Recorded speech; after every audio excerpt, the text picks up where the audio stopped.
Hello my dear friends, today I'm posting a bit longer video, and just to be upfront, I'm not a preacher and I don't try to convert you. I just try to raise awareness about the biggest history book we have. It's the Bible, and about what's happening. Today is in Germany a bank holiday, and tomorrow provided by the government.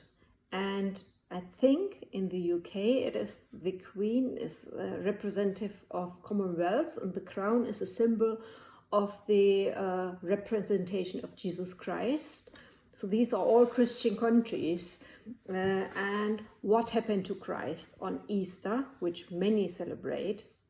He was actually brutally murdered, and that is recorded by misbelievers who didn't understand the commandments of Moses, because Moses says you shall not murder. And they thought you're doing blasphemy to God, because they didn't have the understanding at that age and that time. And the believers who believed he was a Messiah and God's son didn't do anything to stop the crime happening. So in that way they have been guilty towards God. And Jesus even paid his taxes to Pilatus and was standing in front of him. He was representing the governance at that time from Rome.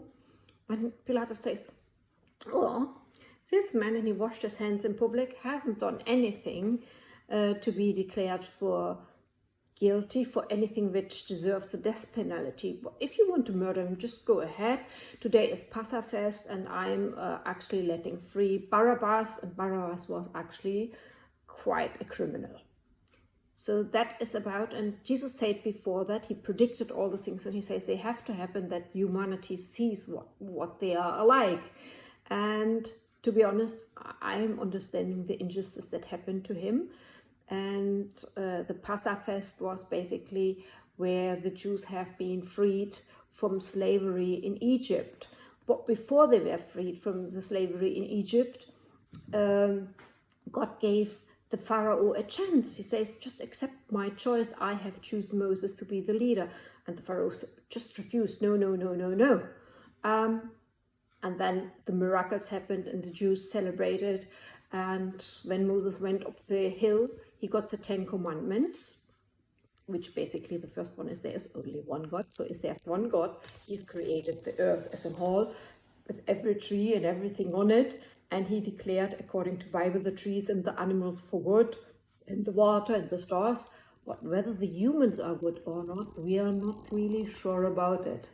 Because soon as Moses came from the hill, they were praying to a golden cow, to the money, basically, sort of things. And that is a big insult to God, who can create an all earth, you know. He didn't understand, what have I done wrong? Why are they bowing down to objects, to material things? I am alive. Why are you praying to me alive and you are alive? This is a question. And according to Bible, God gives you everything before you even ask for it. So after that, humans were tested. There was a voice coming there, and murder this one, murder that one. And there were war after war after war, and they murdered each other.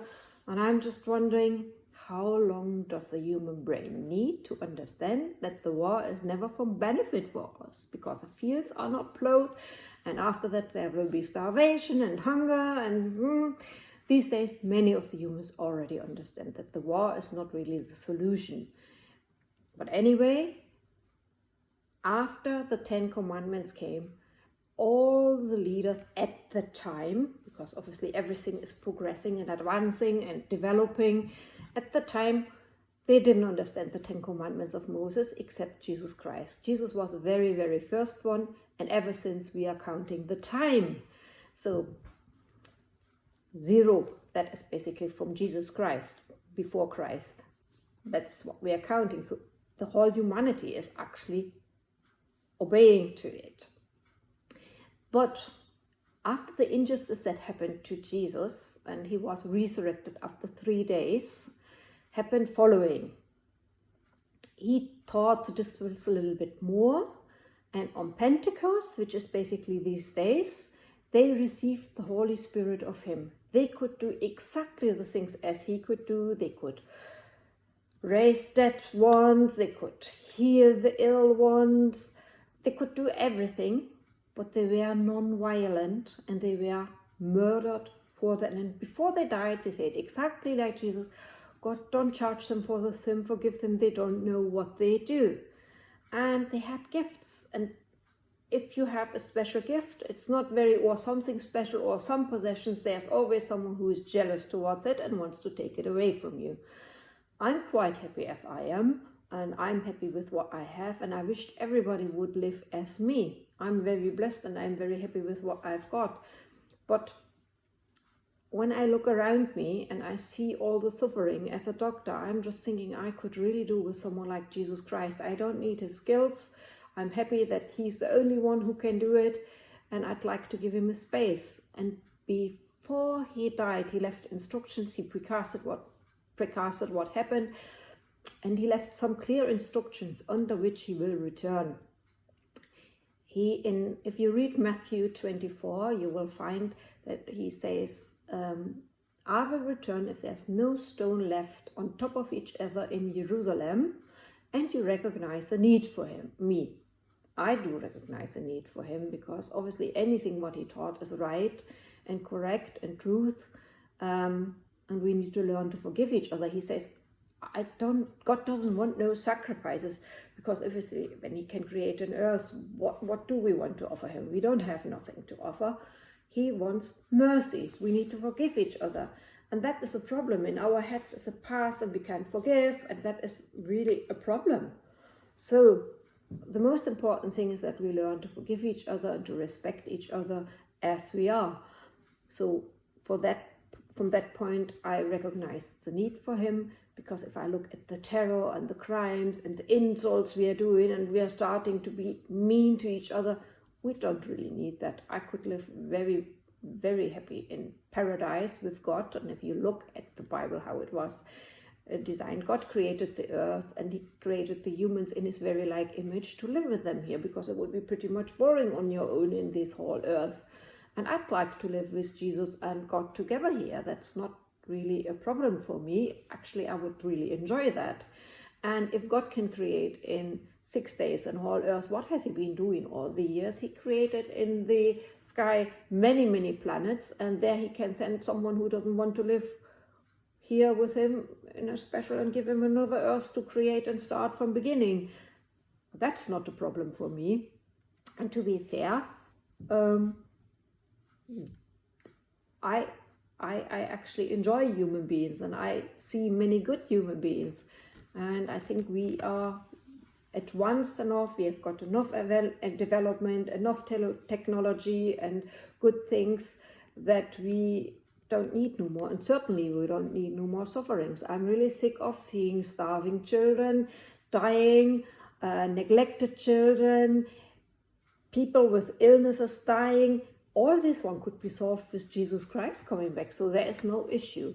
So there is a clear instructions. He will return if there's no stone left in Jerusalem on top of each other.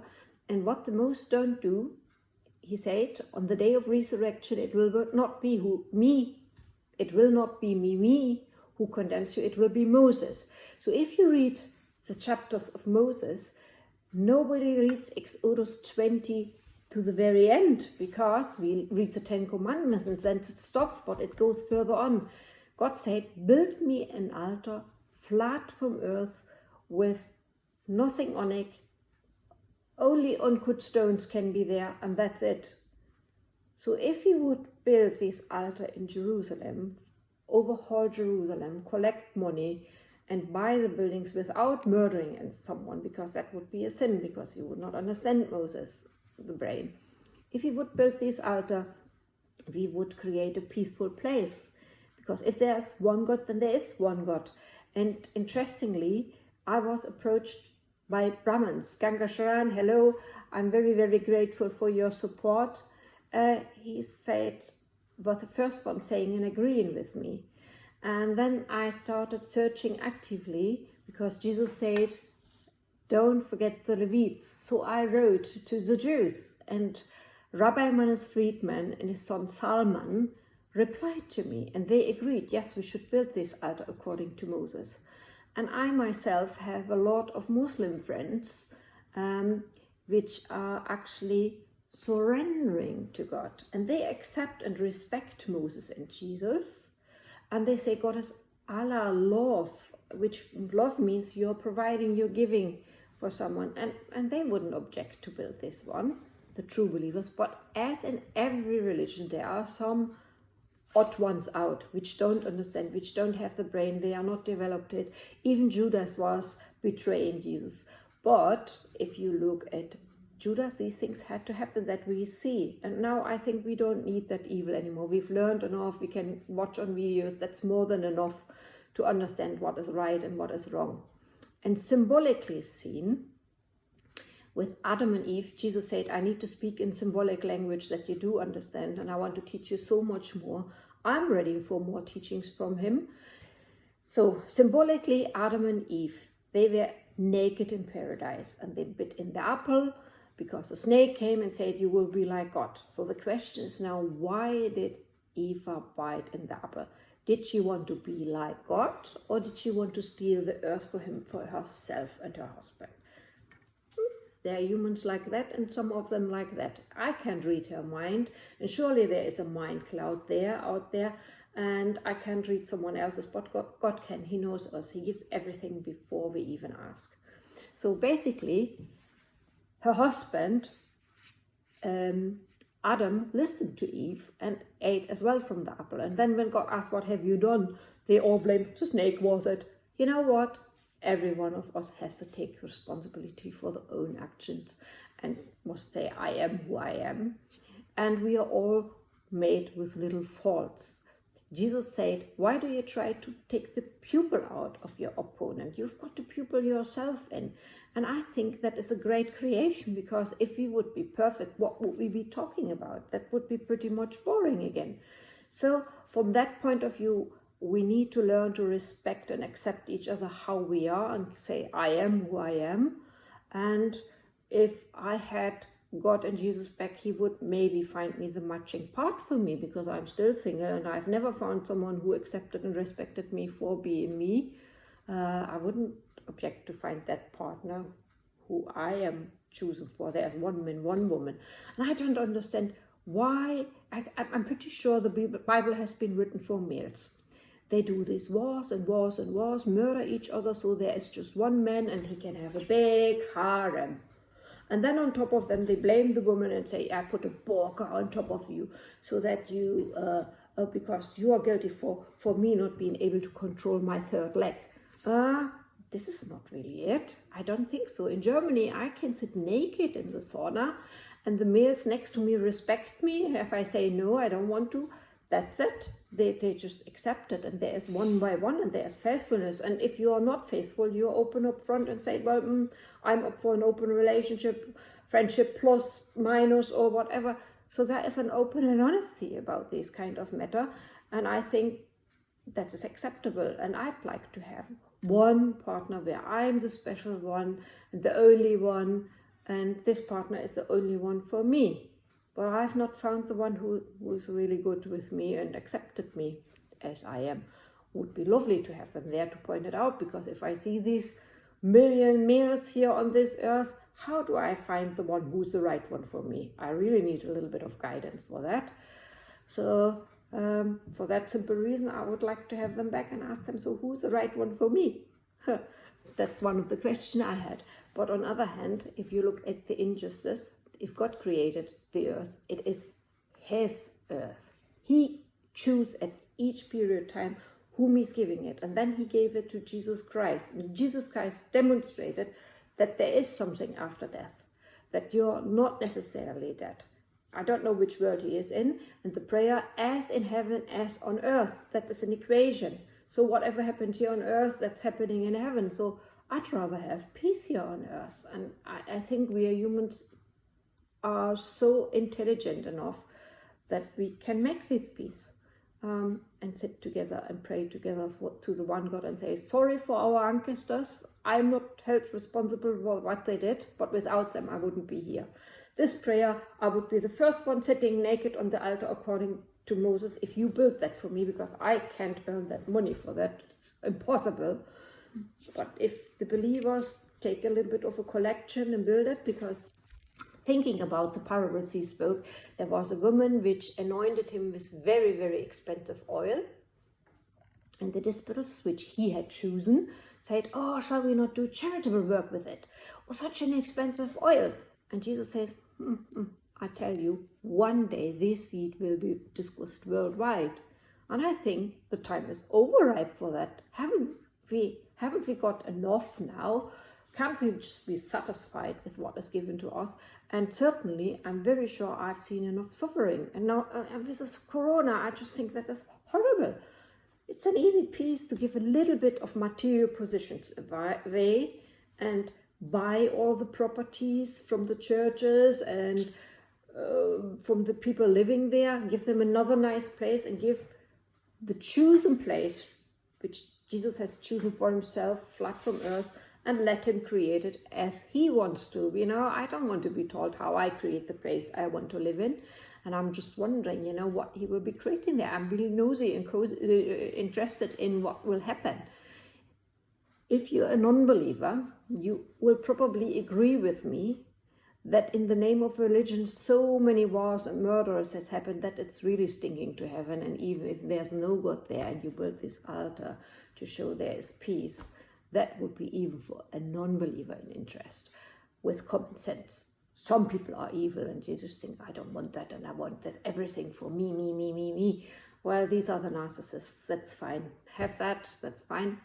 And with this happy note, I shall wish you a happy Pentecost, and let's see what's going to happen if religious leaders are not blocking the doorway to heaven.